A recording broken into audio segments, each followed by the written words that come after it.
cuando yo digo pensado es más o menos pensado, ¿no? Yo creo que hablábamos de la afectividad, pero ya en ese sentido un poquito más específico de lo que es esa vinculación afectiva particular a alguien, en ese agrado y en ese descanso afectivo que supone ya una particularización, es decir, es un afecto que empieza que toma el tono del enamoramiento, es decir, que apunta o está en la línea de la esponsalidad. Es el afecto propio del nivel esponsal. Es distinto en el nivel de la amistad. Y bueno, pues ahí hablaríamos de los posibles apegos, pero en esta línea de la amistad, un poco entre iguales, podemos decir. En esta línea, precisamente porque a donde apunta, o sea, donde terminaría o en el nivel en el que empieza ese tipo de afectos, hay una continuidad entre la afectividad y la sexualidad. No son dos elementos absolutamente separados, sino que hay una continuidad. Y esa continuidad es bueno conocerla, saber que está ahí y no ser ingenuos, ser prudentes y bueno, pues no dejarse llevar por ello. La línea, hace tiempo, hablando con un sacerdote, por ejemplo, él me contaba esto. Estaba ayudando a una mujer casada, maltratada por su esposo, muy maltratada por su esposo.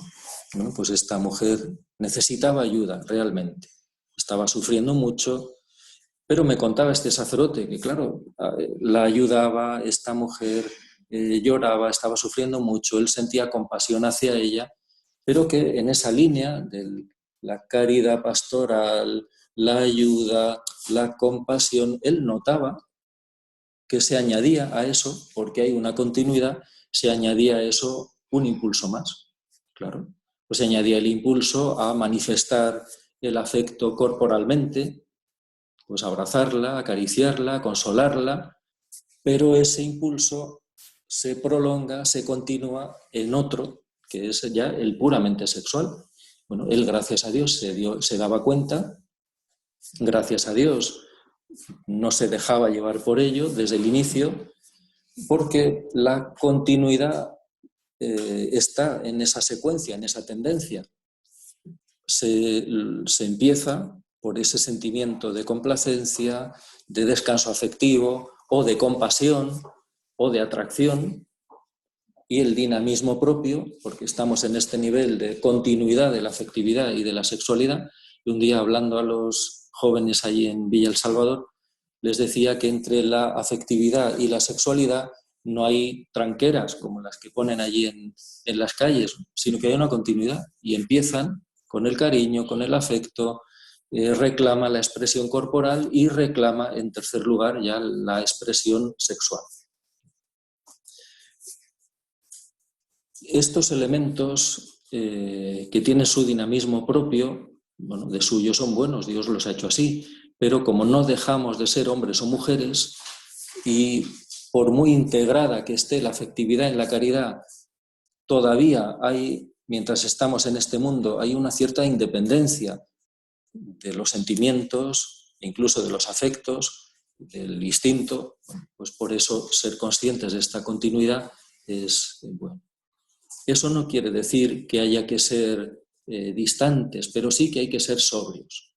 Ahora querría hablar un poquito o detenerme un poquito más en algo que dije ayer, yo creo, anteayer, apunté el modo virgen, el modo virginal propio de la afectividad o de las manifestaciones afectivas.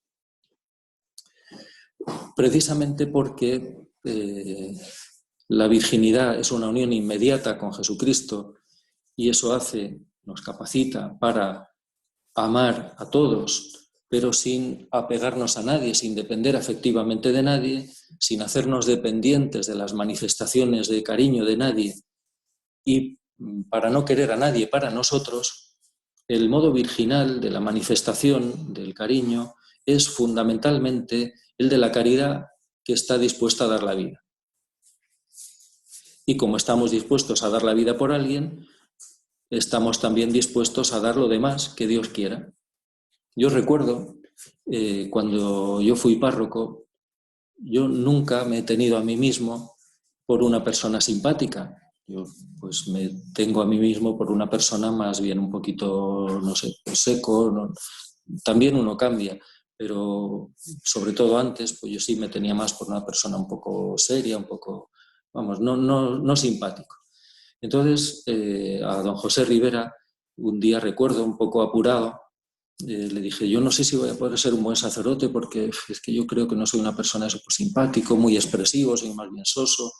Y, y él me dijo, mira, no te tienes que preocupar de eso, tú preocúpate de querer a la gente con caridad.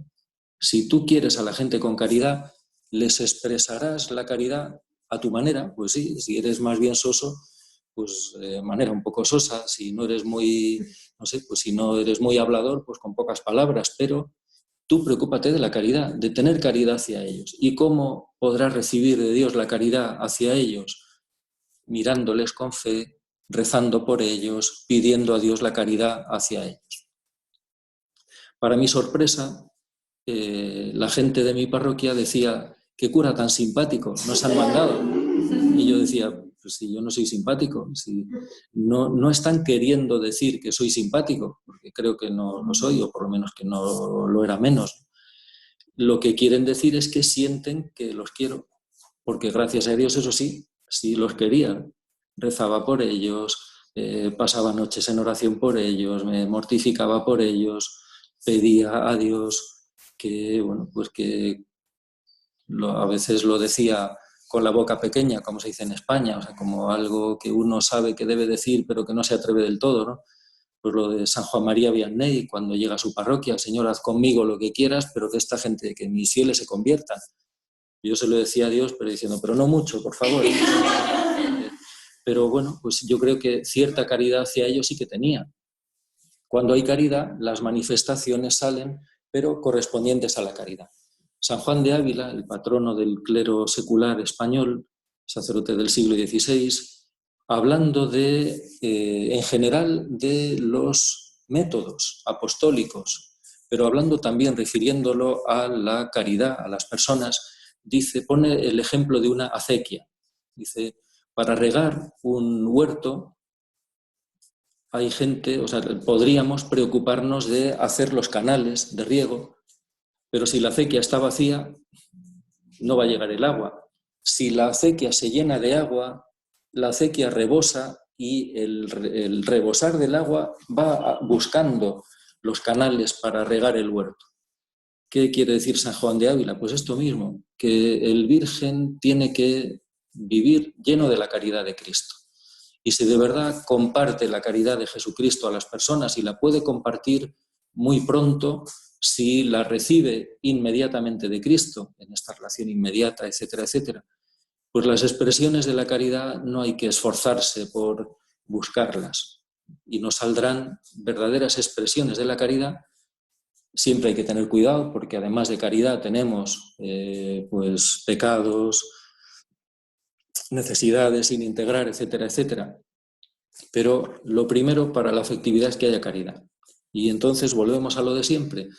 Lo que nos importa en primer lugar, o lo que nos importa sobre todo, no es la afectividad, sino la fe, la esperanza y la caridad. De ahí depende todo. Si vamos teniendo caridad, nuestro mundo afectivo podrá ser influido por la caridad y también las expresiones de la caridad.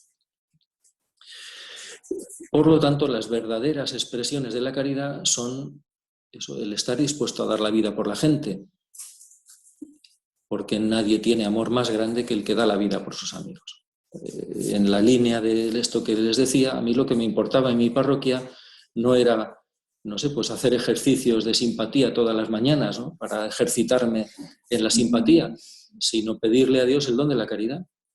Y como les digo, gracias a Dios, me lo concedía un poquito, pues me importaba la gente. Me importaba su vida, me importaban sus sufrimientos, me importaban sus males, me alegraba con sus bienes y supongo que eso se notaba un poquito y por eso decían lo de, vamos, erróneamente en cuanto a la palabra, pero bueno, decían qué cura tan simpático. pero es la caridad. Segundo, la expresión del amor de Cristo por parte de un célibe es distinta del amor de la expresión del amor de Cristo por parte de un casado a su mujer. Son dos lenguajes distintos. Un casado tiene que compartir la caridad de Cristo hacia su esposa, igual que un célibe, una persona virgen, tiene que compartir la caridad de Cristo hacia todos. Pero, les decía ayer, yo creo, el cuerpo no es el lugar de encuentro. El cuerpo es el lugar de encuentro en el sacramento, pero el cuerpo no es el lugar de encuentro en la virginidad. ¿Nos expresamos la caridad de Cristo también con nuestro cuerpo? Pues sí, pero no hacemos del cuerpo el lugar de encuentro. Hay todo un lenguaje corporal que hace del cuerpo y va haciendo progresivamente del cuerpo el lugar de encuentro entre los esposos. Hay todo un lenguaje corporal que va preparando el encuentro definitivo, el encuentro total en el acto sexual.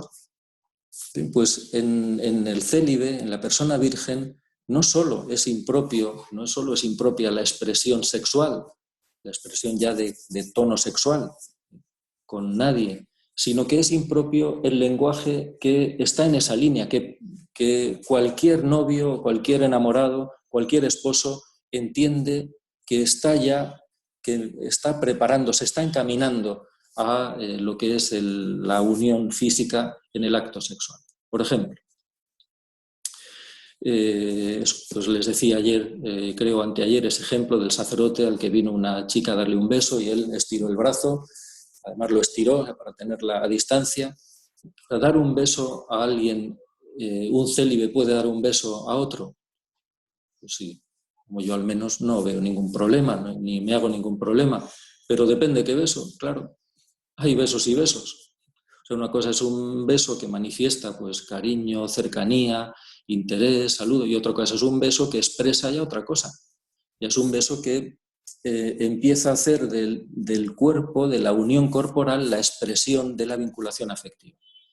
Pues hay besos prolongados, hay besos en la boca, hay pues ya caricias, nos podemos tocar los unos a los otros.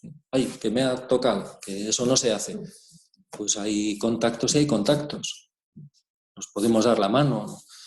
Por ejemplo, a mí me parece impropio de la expresión del amor de un célibe tomar de la mano.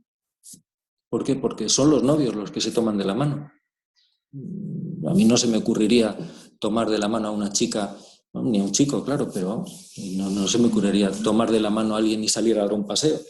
¿Por qué? Porque eso es la expresión corporal de otro tipo de amor. Por eso la expresión del amor célibe, la expresión física, debe ser sobria, no porque veamos pecado donde no lo hay, o no porque la sexualidad sea un pecado, sino porque no es lo propio, no es el lenguaje propio del célibe. La expresión debe ser sobria, y eso no nos aleja, no nos distancia, ni muchísimo menos. Yo al menos la experiencia que tengo, pues a mí me toca ser director espiritual de sacerdotes, de seminaristas, de religiosas, religiosos, laicos, laicas, jóvenes, esposos, esposas. Yo no creo que por ser sobrio, pero no por esfuerzo, no por ser distante, temeroso, pero sí por ser sobrio. O sea, yo puedo ver también otros sacerdotes. Yo no digo que hagan mal, a mí no me parece bien o a mí no me gusta, pero no sé, pues que a una chica pues la cogen así del hombro y pues hombre, a mí, si es a una niña todavía, pues, hombre, pues claro, a mí a las niñas pequeñas, a los niños, me encanta morderles en los mofletes, es que es una provocación continua, ¿no? Es un niño con los mofletes, bueno, pues lo coges, lo achuchas, pero a una chica joven no se me ocurre decirle, ¡ay, qué guapa eres! O sea, eso es un pecado.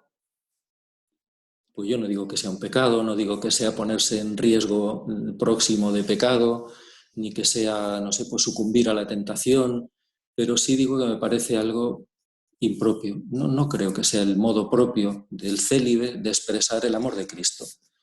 ¿Por qué? Pues porque eso puede ser malinterpretado, porque se acerca mucho a otro tipo de expresiones que forman parte de otro tipo de amores. Esa es mi opinión. Sobrios sí, distantes, lejanos no. ¿Por qué? Porque se trata de la caridad, la que nos acerca a las personas es la caridad. En tercer lugar, el amor virginal, bueno, pues yo creo que está hecho también de esa mirada de fe que les decía que nos hace descubrir en cada persona, se lo decía ayer a propósito del ejemplo de la pornografía. A nadie se le ocurriría, pienso, a no ser que sea un depravado, mirar con lujuria a su hermana. Pues la fe nos descubre quiénes son de verdad los demás para mí, y cuando yo veo a los demás tal como son, cuando yo me veo a mí mismo tal como soy, ¿quién soy yo? Sacramento viviente de Cristo esposo, unido inmediatamente a Él en relación esponsal. ¿Quiénes son los demás? Hermanos míos en Cristo, llamados a desposarse con Él, no conmigo. Pues las actitudes e incluso los sentimientos y sobre todo, por supuesto, la mirada hacia las personas cambia automáticamente. Yo creo que es materialmente imposible, como cosa normal. Dios puede permitir tentaciones, pero creo que llega un momento en el que las tentaciones contra la castidad, como las tentaciones en general, de otra manera, pero desaparecen. No creo que una persona que tiene cierta vida espiritual se pase la vida luchando contra las tentaciones. Es que no le vienen. ¿Por qué? Pues porque tiene otra mirada sobre las personas. Tiene una mirada suficientemente intensa y espontánea sobre las personas como para que lo que ve primero en las personas es eso, precisamente. No es muy difícil. Pienso que una persona que tiene suficiente vida espiritual pueda tener tentaciones serias, por lo menos de lujuria. Otra cosa es que la sexualidad se haga notar, la energía sexual se haga notar, porque ahí está. Pero tentaciones de lujuria me parece muy difícil, yo diría imposible, que una persona que tiene cierta vida espiritual las tenga. Depende entonces sobre todo de la fe. Amor virginal, pues les decía que no es un amor posesivo, no queremos a las personas para nosotros, porque las vemos como esposas de Cristo. Eso es lo que dice San Pablo: quise desposaros cual virgen casta con un único esposo. Para eso es para lo que queremos a las personas. No las quiero para mí, ni para complacerme yo en ellas, ni para que me consuelen a mí, ni para que me satisfagan a mí. Las queremos para Cristo esposo. Y el amor virginal, pues significa, creo que, bueno, les decía, ni nosotros pretendemos estar en el centro de la vida de nadie. Como Juan Bautista, conviene que yo disminuya y que él crezca. Y no pretendemos estar en el centro de la vida de nadie, aunque pueda resultarnos agradable y tentador en algún momento, porque sabemos quién es el centro de la vida de las personas. Pero les repito algo que de alguna manera está saliendo casi continuamente. Eso solo lo podremos vivir si nuestras necesidades psicoafectivas están integradas, si no, no podremos. O sea, yo no puedo amar con libertad a alguien si yo tengo una gran dependencia afectiva, es decir, si yo soy esclavo de la satisfacción de mi necesidad de dependencia afectiva o de mi necesidad de gratificación sexual o de cualquier otra. Ni yo pretendo ser el centro de la vida de nadie. Entonces, hacemos el bien que Dios quiere y nos retiramos, ya está, no hace falta más. Hay una novela, a mí me gusta mucho la literatura, y bueno, ahora no leo tanta como podía en otras épocas, sobre todo en el seminario y antes. Y bueno, hay novelas católicas, cristianas muy buenas. Hay un autor francés, Gilbert Cesbron, que entre otras tiene una novela que se titula Los santos van al infierno. Es la historia de unos curas obreros franceses, y hay una escena en esta novela que a mí me ilustró mucho esto, creo que lo puede ilustrar. Son dos sacerdotes obreros, el protagonista propiamente es uno de ellos. Bueno, pues él está, en un momento dado, él se le ocurre, está solo una noche en su casa, él ha estado intentando ayudar a los obreros de ese barrio, no le han hecho ni caso. Entonces a él le viene esta idea: yo nunca seré nada para estas personas por quienes doy la vida. Yo nunca seré nada para estas personas por quienes doy la vida. Ese es el amor célibe. Hacemos el bien que tenemos que hacer y no deseamos ser algo para los demás. Estamos dispuestos a no ser nada, nunca, para aquellos a quienes hacemos el bien en nombre de Dios. Y por eso podemos retirarnos con libertad. Eso que les decía de los destinos pastorales de los sacerdotes. El obispo, es decir, Jesucristo por medio del obispo me envió aquí, hice el bien que pude, ahora me tengo que retirar, me voy. Y no necesito ni que me lo agradezcan, ni me lo reconozcan, ni que sigan dependiendo de mí. El amor virginal es este amor en libertad. No queremos ser el centro de la vida de nadie. Pero tampoco queremos apoyarnos afectivamente en nadie. Les decía esta frase de don José Rivera, el celibato, la virginidad, nos capacita para amar a todos. Él decía más, para estar a gusto con cualquiera, pero sin depender afectivamente de nadie. Estar a gusto con cualquiera. Allá donde nos mandan estamos contentos, disfrutamos con la gente, pero no dependemos afectivamente de nadie. No queremos hacer a nadie el centro de nuestra vida. Y por último, el amor virginal, el estilo virginal de amar a las personas, del ejercicio de la afectividad, es un ejercicio lúcido, lleno de lucidez. El padre Cencini dice inteligente, un amor inteligente. Lúcido quiere decir que podemos reconocer lo que sentimos, podemos valorarlo suficientemente, podemos entrever a veces más, con mayor claridad, a dónde nos empujarían esos sentimientos y podemos darnos cuenta de lo que Dios quiere y tener la libertad suficiente para no dejarnos llevar por eso. Porque a veces sí que hay que saber renunciar, incluso en algunos momentos de manera un poco costosa. Pues yo les decía ayer, yo creo que sí, también soy una persona emotiva. Yo fui párroco 3 años. Bueno, yo me fui de la parroquia llorando. No, pues me costó. Me mandaba el obispo al seminario, pero yo me fui de la parroquia llorando. A mí me costó separarme de la gente a quien has pues cogido mucho cariño. Eso que les decía, pues yo le pedía a Dios por mis feligreses, uno a uno, pasaba noches en oración por ellos. Bueno, creo que Dios me concedía caridad y además cariño. Pues tener que separarme de ellos, pues a mí me dio mucha pena.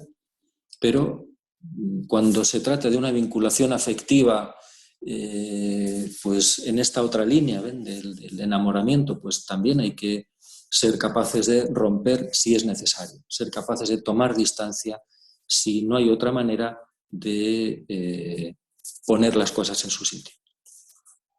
Porque les decía que lo principal es iluminarlo desde la fe, pero también en algunos momentos, además de eso, hay que saber tomar distancia, hay que saber renunciar, porque si no, San Juan de la Cruz, cuando habla de los apegos y pone la imagen del ave atada, dice que más se da que el ave esté atada por una cuerda gruesa o por un hilo fino, que mientras no lo rompa no podrá volar. Y dice San Juan de la Cruz que a veces nos da miedo, nos da susto romper los apegos, y dice él que a veces es simplemente cuestión, dice él, de dar un buen vuelo.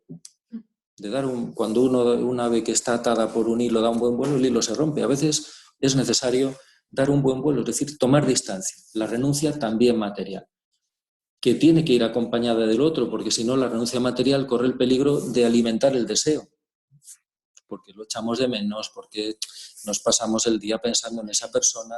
La distancia material, si no va acompañada del otro, pues también no basta, no es suficiente, e incluso a veces mal vivida lo que hace es aumentar el deseo. Bueno, y ahora quería hablarles de 5 cosas, y las anoté, al menos estas 5, para que no se me olviden. Les acabo de comentar esa continuidad entre la afectividad y la sexualidad. Pues vamos a hablar un poquito de la sexualidad, lo que dé tiempo ahora en este rato. La sexualidad es, en primer lugar, la huella inscrita en nuestra naturaleza y también en nuestro cuerpo, la huella biológica de que hemos recibido la vida, no nos la hemos dado a nosotros mismos y no la poseemos, sino que la hemos recibido y estamos llamados a darla. La sexualidad es como la huella biológica inscrita en nuestra naturaleza, en nuestra biología, incluso de manera instintiva, de que estamos abiertos. Hemos recibido la vida y estamos llamados a darla. Y por eso la sexualidad pues tiene relación con la donación de la vida, con la recepción y con la donación de la vida. En segundo lugar, la sexualidad es una energía precisamente para esto, para darnos, para salir de nosotros mismos. El impulso sexual es el impulso a salir, a buscar a otro o a otra. Es la tendencia a fijarnos en alguien, es la tendencia, en último término, a darnos a alguien o a poseerlo, pero siempre saliendo de nosotros mismos. Ese es el dinamismo propio de la sexualidad. No es la mera posesión de alguien como se posee un objeto, sino que, tal como Dios la ha hecho, es para realizar un intercambio, una donación recíproca. Por lo tanto, la sexualidad es una energía para el amor, es una energía al servicio del amor. No es una pura energía fisiológica, no es una pura energía instintiva, no es una pura energía genital. Eso es en los animales. En los animales la sexualidad está desvinculada del amor. Nadie dice pues que un perro está enamorado, el señor perro se ha enamorado de la señora perra. Bueno, pues simplemente se aparean, pero no, porque en ellos, en los animales, la sexualidad sí que es un impulso puramente instintivo, pero en las personas no. Es una energía que tiene que estar inscrita en el amor, y eso lo llevamos inscrito también en nuestra biología, en nuestra naturaleza y en nuestra psicología incluso. En tercer lugar, la sexualidad tiene siempre en las personas humanas un sentido, un significado, que puede ser un sentido, un significado bueno, ojalá lo sea así, o puede ser un significado pervertido. Pero solo los enfermos, solo cuando hay una patología, la sexualidad se vive de manera puramente instintiva. Una de las señales de la patología tiene que ver con la sexualidad, o bien en un nivel cuando la sexualidad es incontrolable, cuando no hay ningún control sobre la sexualidad, hay una incapacidad de vivir la sexualidad con libertad, con responsabilidad, o cuando hay un caos sexual. Y entonces la sexualidad ya está totalmente descontrolada. Caos sexual quiere decir que hay de todo a la vez. Hay relaciones heterosexuales, relaciones homosexuales, pornografía, masturbación, e incluso también puede haber pedofilia, etcétera, etcétera. El caos sexual es una señal clara de patología.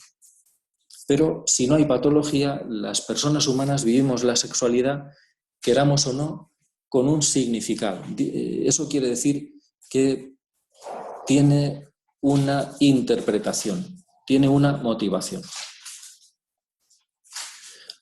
Y ese significado tiene una lectura interna, que la escuela de formadores llama, la escuela de espiritualidad y psicología, llama psicodinámica. Ahora no sé si dará tiempo, pero... En cuarto lugar, la sexualidad humana es, el modo de vivir la sexualidad humana es representativo de la madurez de la persona. El padre Guarinelli dice que es un microcosmos. Es como un microcosmos representativo del macrocosmos de la totalidad de la persona. Cómo se vive la sexualidad nos dice en pequeño, como en miniatura, lo que es la persona en su totalidad. El modo como vivimos la sexualidad dice quiénes somos. No es una cosa más. Y esto quiere decir algo que yo creo que es muy importante. No puede haber madurez sexual si no hay madurez personal. Y viceversa, no puede haber madurez personal si no hay madurez sexual. Una persona no puede decir, yo soy muy maduro, pero la sexualidad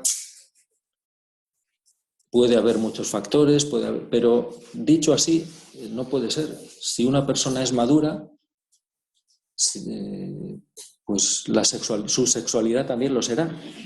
Madurez personal de la totalidad de la persona y madurez sexual tienen que ir juntas. Los problemas, las dificultades de la sexualidad no son apéndices, no son algo que nos pasa, sino que dice quiénes somos. Y esto quiere decir también, y es una consecuencia muy importante, que las debilidades sexuales no pueden tratarse si no es teniendo en cuenta la totalidad de la persona. No se pueden tratar simplemente centrándose en ellas. Otras cosas, bueno, yo creo que en rigor nada, pero otras cosas no es necesario tanto. No es necesario centrarse en la totalidad de la persona para arreglar, para recomponer otras cosas. Pero la sexualidad sí, porque es como un microcosmos, es como una representación en miniatura, en este campo aparentemente particular, de la totalidad de la personalidad. Y esto tiene que ver con dos cualidades de la sexualidad que si no es ahora, pues saldrá mañana. Y quinto, la sexualidad en las personas humanas es de naturaleza esponsal, porque es la expresión, está hecha para ser la expresión de la entrega esponsal. O bien, bueno, en el sacramento del matrimonio, en cuanto totalidad de la sexualidad, por lo tanto también en cuanto actividad sexual, genital, y de otra manera, como comentábamos ayer, en la relación inmediata con Cristo esposo. Puesto que la sexualidad en las personas humanas es de naturaleza esponsal, solo se puede vivir bien en línea con el amor esponsal, no hay otra manera de vivirla bien. Incluso la castidad. La castidad está animada por el amor. Todas las virtudes cristianas están animadas por el amor. En la teología de las virtudes se dice que la caridad es la forma de todas las virtudes cristianas.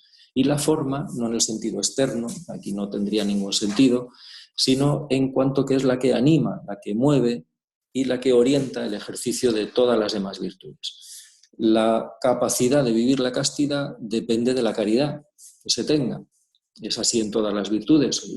Jesucristo lo dice de manera más sencilla: si me amáis, guardaréis mis mandamientos. La realización virtuosa depende del amor a Cristo, depende de la caridad. Si me amáis, guardaréis mis mandamientos. Pero de manera particular es así en la castidad. Es el fruto de la caridad y de la fe. Bueno, vamos a comentar alguna cosita en relación con esto y luego paso a otro punto que no creo que podamos terminar hoy y así ya lo terminamos mañana. El placer, que va vinculado a la sexualidad. Todas las necesidades, la sexualidad es también, la catalogamos dentro de esas 21 necesidades, necesidad de gratificación sexual. Todas las necesidades, como hablábamos ayer, están vinculadas a una satisfacción. Y por eso vamos polarizándonos más en torno a unas que a otras, porque encontramos más satisfacción a lo largo de nuestra vida en unas que en otras. Y por eso vamos centrándonos o vamos haciendo que ciertas necesidades sean más centrales en nuestra vida. Pues el concepto de necesidades centrales y demás. Pero si el placer va vinculado a las necesidades, también va vinculado a los instintos. Y la sexualidad tiene también mucho de instinto. Es una necesidad psicoafectiva, pero que tiene también un componente instintivo. Eso quiere decir que en la necesidad de gratificación sexual o en la sexualidad, el placer ocupa un lugar importante.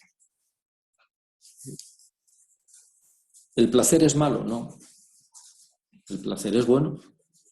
Vio Dios todo lo que había hecho y era bueno. Es legítimo que los esposos encuentren placer en la entrega sexual recíproca. Pues claro que es legítimo. Y es virtuoso, en ellos es virtuoso, forma parte de la virtud. Pero el placer sexual es una consecuencia del ejercicio virtuoso de la sexualidad. Entonces hay dos elementos o dos modos de vivir o de encontrar el placer en la vivencia de la sexualidad. Dos modos buenos, quiero decir, hay un modo pecaminoso que es buscar el placer por sí mismo, convertir el placer de la energía sexual en el fin que buscamos, y lo buscamos al margen de Cristo, por lo tanto al margen del matrimonio, en la vocación a la que uno es llamado, o al margen de la virginidad, si es la vocación a la que uno llama.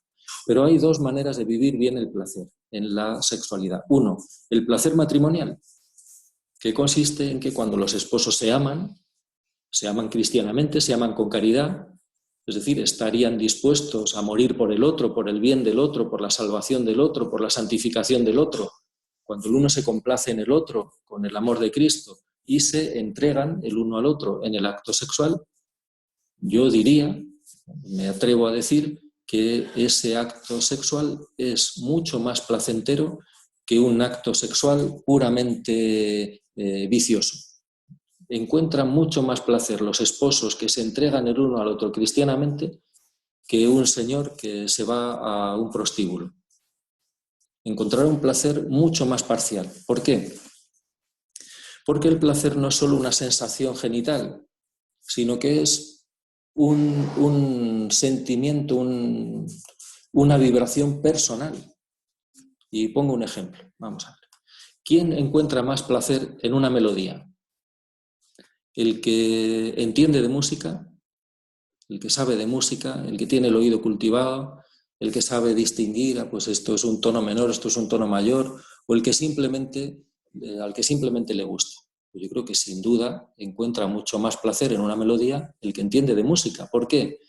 Porque para él la música ya no es simplemente un sonido agradable, sino que es un sonido agradable que entiende, que le expresa unos valores, que además comprende interiormente su dinámica, sus sentidos, sus expresiones. Es decir, hay su personalidad, el conjunto de su personalidad se incorpora con mucha más totalidad al gozo de la música.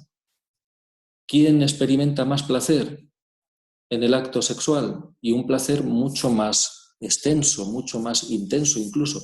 Pues yo creo que los esposos, porque incorporan al acto sexual, precisamente porque lo viven como un sacramento, la totalidad de su personalidad.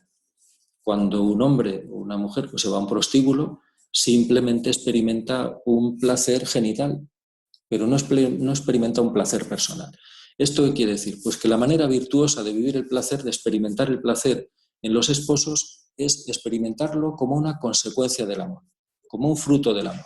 Así lo dice Santo Tomás. El gozo, el placer, es bueno cuando es el fruto de la virtud. Y en el caso de los esposos, la virtud es la caridad esponsal que se entrega el uno al otro, bueno, pues cuando Dios lo quiere, cuando Dios lo dispone. ¿Cómo vivimos los célibes el placer sexual? Pues en la renuncia al ejercicio material de la sexualidad, por lo tanto, en la renuncia no solo a buscar, sino a experimentar de ninguna manera el placer sexual, pero lo vivimos en el gozo, en la complacencia, en el gusto, incluso, bueno, pues lo que dice San Pablo, tengo celos de vosotros, los celos de Dios. Experimentamos los celos de Dios por cada persona. Bueno, pues es un amor esponsal, es un gusto esponsal. A mí me encanta llevar a Jesucristo a las personas, porque son para Él. No encuentro, porque Dios no quiere que lo encuentre, me ha llamado por otra vocación, no encuentro ningún placer en la unión sexual, pero sí encuentro gusto, complacencia, gozo en llevar a las personas a Cristo. No en quererlas para mí, no en unirlas conmigo, no en poseerlas yo, menos todavía pues en servirme de ellas para un placer físico, pero es un verdadero gusto, es un verdadero gozo, en cierto modo es un verdadero placer. Pues qué gusto da poder llevar a las personas a Cristo, porque ese es el amor virginal. Y experimentamos el gozo de la castidad. Hablábamos ahí hace un momentito cómo las palabras pues, no siempre nos suenan las más certeras. Entonces, por ejemplo, hablar de la castidad como continencia, pues hombre, suena, la palabra continencia viene de contenerse, es decir, suena a que estamos conteniendo manteniendo reprimida una energía que tendería a salir afuera. La verdadera virtud no es continencia, se experimenta el gusto, el gozo de la virtud. Experimentamos en las virtudes cristianas, a mí me toca explicarlo, en clase hay, hablando así en general, dos etapas, dos estadios. Uno, pues sí, el estadio de continencia, y no lo aplicamos solo a la virtud de la castidad en general. Las virtudes en estado de continencia se experimentan como resistencia al atractivo más o menos intenso por el mal. Por ejemplo, la caridad en continencia. Pues yo siento la atracción y el gusto, encontraría gusto en no hacer ningún favor a nadie porque estoy tan a gusto, pero reprimo, contengo mi egoísmo y hago el esfuerzo de servir a los demás. Pero la virtud tiene que desarrollarse, tiene que crecer hasta esa otra etapa, ese otro estadio, que no es en continencia, o sea, en represión, en contenernos del atractivo del mal, sino en el gusto por hacer el bien. Pues experimentamos el placer precisamente en la castidad, en vivir la castidad. El gusto de que nuestra energía afectiva, corporal, sexual, está encauzada, integrada en el amor a Cristo Esposo y en el amor virginal a los demás. Esos son los 5 rasgos, me parece, de la sexualidad. Es una huella biológica de que tenemos la vida abierta, recibida y dada. Es una energía personal al servicio del amor, salir de nosotros mismos. Tiene siempre un sentido, un significado. Es como un microcosmos de la totalidad de la personalidad, es representativa de la madurez o de la inmadurez personal. Es de naturaleza esponsal. La consecuencia es el placer. Hay 2 modos, el modo esponsal y el modo virginal de experimentar el placer. Y por último, lo que quería decirles hoy, la sexualidad también está herida en nosotros, y igual la afectividad, y también la voluntad y también el entendimiento. Nuestra naturaleza humana está herida. Esto quiere decir que la integración de la sexualidad no es simplemente la integración en la caridad de algo que naturalmente funciona bien, hay que integrarlo en la caridad, sino que es la integración en la caridad de algo que tiene que ser también sanado, de algo que tiene que ser también curado, porque está herido, porque se da en nosotros una tendencia a vivirlo mal. Igual que los 7 pecados capitales significan que tenemos en nuestro corazón la tendencia, las raíces a la soberbia, a la avaricia, a la pereza y también a la lujuria. Las tentaciones de lujuria no simplemente nos vienen de fuera, sino que vienen de dentro, porque tenemos el corazón herido y tenemos la sexualidad y la afectividad pues deformadas. Las podemos deformar más aún culpablemente. Y esto nos lleva de nuevo a otro asunto que venimos repitiendo estos días, y es que es imposible la madurez personal y es imposible la madurez afectivo-sexual si no es con la gracia de Cristo, que es el único que puede sanarnos, es el único que puede perdonarnos, redimirnos, etcétera, etcétera. Y lo último que quería decirles es ya centrarnos un poco más en la necesidad de gratificación sexual. Y aquí había anotado 6 cosas. Y si había tiempo, hablar un poco de las heridas, pero en particular de las heridas en el nivel afectivo sexual. Pero hablé un poquito antes, así que probablemente lo dejéis y les envío lo de el poder de la fe y la curación de las heridas afectivas, pues no hará falta. Bueno, pues vamos a empezar por lo primero y los otros 5 puntos los dejamos para mañana. La necesidad de gratificación sexual. Bueno, hemos definido las necesidades como tendencias, como energías innatas que proceden de una carencia que tenemos y tendemos a llenar, o de una energía que se tiene, que se posee y que tiende a salir, tiende a ponerse en acto. Y va asociada una sensación gratificante al ejercicio de esa necesidad, a la actuación de esa necesidad. Es decir, o bien al poner en juego esa energía o a llenar la carencia, el vacío que tenemos. Pero, como acabo de decir, esto, vinculándolo a la necesidad de gratificación sexual, incluye un elemento que lo potencia, que es la energía instintiva. Por lo tanto, la necesidad de gratificación sexual es una necesidad particularmente fuerte, particularmente poderosa. Freud, en muchas cosas, pues, el hombre metió la pata, pero hay algo, por lo menos dos cosas, en las que, aunque no sea del todo como él lo dice, pero sí tiene razón. Y la primera es esta. Para Freud todo es sexualidad. Pero sí que tiene razón en que la sexualidad tiene mucha importancia y ocupa mucho espacio en la vida de las personas. ¿Por qué? Pues porque la sexualidad está inscrita en la totalidad de nuestra vida. Si vamos, permítame el lenguaje, intentar explicarlo a los 3 niveles de la vida psíquica, que dice la Escuela de Espiritualidad y Psicología, nivel corporal, nivel social y nivel espiritual, la sexualidad está inscrita en los tres niveles de la vida psíquica.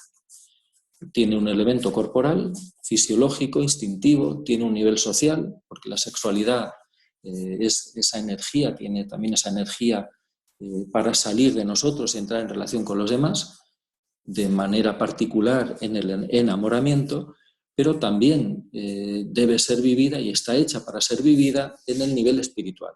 Por lo tanto, la sexualidad abarca la totalidad de nuestra vida. Eso no quiere decir que estemos todo el día pensando en cuestiones sexuales. Para Freud los tiros que van un poco por ahí, de manera explícita o camuflada, la sexualidad manda en todo. De manera que, por ejemplo, para Freud, pues que una persona se emplee con mucha fuerza en una actividad humana, por ejemplo, en los negocios, pues Freud recelaría de que debajo de ese ímpetu en los negocios pues hay una pulsión sexual camuflada. Bueno, tampoco hay que exagerar, tampoco hay que pensar que la sexualidad está en la raíz de todo, pues eso es lo que piensa Freud. Pero que tiene mucha importancia, sí. Y que las necesidades, ya ustedes están un poquito familiarizadas, el padre Adrián les habló de las necesidades disonantes, las necesidades neutrales. ¿Qué significa el concepto de necesidad disonante? No significa que sea mala. Disonante nos suena a eso, pues no concorde con la vida espiritual. No significa eso. Disonante significa estas 3 o 4 cosas. Significa, primero, que gratificada indiscriminadamente lleva a conductas pecaminosas. Gratificada indiscriminadamente, pero gratificada bien, no. Mientras que las necesidades neutrales o no disonantes, las otras 14, no necesariamente dejarnos llevar por ellas nos va a conducir a conductas pecaminosas. Yo suelo poner un ejemplo. Que un párroco se deje llevar por su necesidad de éxito, pues no necesariamente le va a llevar, o sea, que quiera que le salga bien una actividad que programa, que quiera que, pues que tenga mucho éxito la semana por la vida, que quiere que salga muy bien pues una reunión, eso no necesariamente le va a llevar a conductas pecaminosas, no necesariamente se va a dedicar a mentir, a sobornar, le puede llevar, sí, pero no necesariamente. Mientras que dejarnos llevar por las necesidades disonantes nos va a llevar a conductas pecaminosas. Si yo me dejo llevar por la ira, me va a llevar a conductas pecaminosas. Insultaré, faltaré al respeto, menospreciaré. Si yo me dejo llevar por la necesidad de gratificación sexual, me llevará a conductas pecaminosas. Disonante no significa que sea mala en sí, sino que dejarnos llevar por ellas nos va a conducir a conductas pecaminosas, mientras que las otras no necesariamente. Segundo, necesidad disonante quiere decir que normalmente son menos reconocibles, son más inconscientes. Suele ser, no siempre, pero suele ser más fácil reconocer las otras. Pues la necesidad de juego, la necesidad de éxito, la necesidad de dominio, la necesidad de adquisición.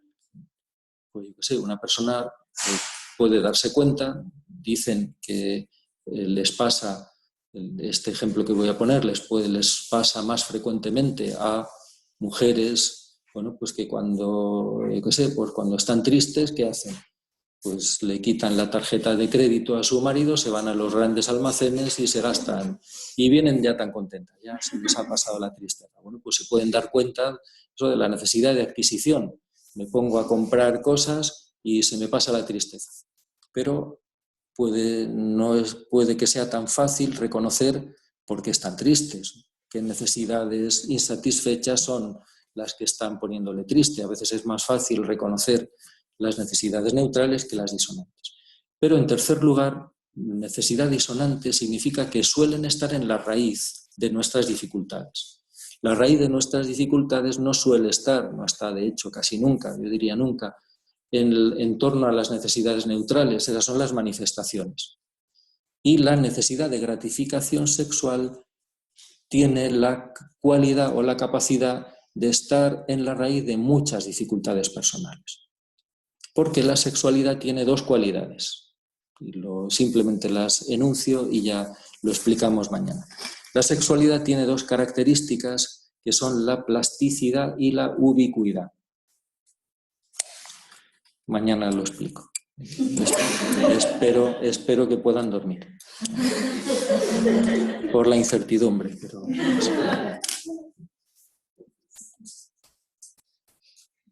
pero estas dos características hacen que esté muy presente. Pero ya nos metemos mañana con esto.